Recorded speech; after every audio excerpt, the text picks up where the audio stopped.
mu ntara cyane cyane zegeranye n'igihugu cya Tanzania, cyane cyane intara ya Ruyigi, niho tuguma turonka amaraporo atwereka neza yuko iby'ubwicanyi buraba abanyamwema butarahera, kuko aheruka turiko turatembera mu ntara hagati mu gihugu, tugeze muri Ruyigi twarumvise yuko ariho amakete ariko arava mu gihugu cya Tanzania yaza mu Burundi, na cyane cyane mu ntara ya Ruyigi, yavuga yuko bongeye kugira urunani rwo kongera guhiga abanyamwema.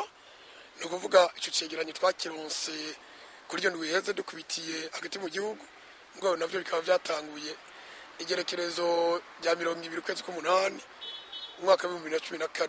Umva vyumvikana yuko igihugu cya Tanzania kubera bafashe ingingo zo kwica bisha abanyamwema, no kuvuga baguma baza kurondera mu Burundi kubera abantu byoroshe. Ubwa mbere tukabanza gushimiranya kuwa mutanere wa komine Butaganzwa, babiri bahungiye kuri komine ya Cyarondera ingena bubakishiriza, ubuye baba hafi ya komine bararonse inzu yabo. Nga abandi nabo bakiri mu myani wabo baracafise ibibazo by'uko barara ntibuca, ko bashaka kuza kubatera umwanya n'umwanya.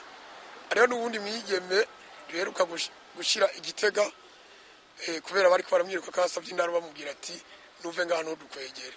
Umva vyumvikana yuko ubwo ari byinshi kubera ayo makete nababwiye ariko aratembera. Twebwe mu byo dusaba twamye tubisaba kuva kera, ni ukuvuga leta kuva hasi, no vuga ku mitumba muri zone ni mu makomine, ikibazo cyo gucungira abanyamwema bakagiha intumbero iboneka, ku buryo itaba ingorane yo gutunza umunyamwema wenyene, kuko umunyamwema n'umuntu nk'abandi aribwirwa gukingirwa. Hamaze kuba yuko ahigwa kubera ari nyakamwe, byari byoroshe yuko ingufu z'ejo hamwe za bose kugira babakingire.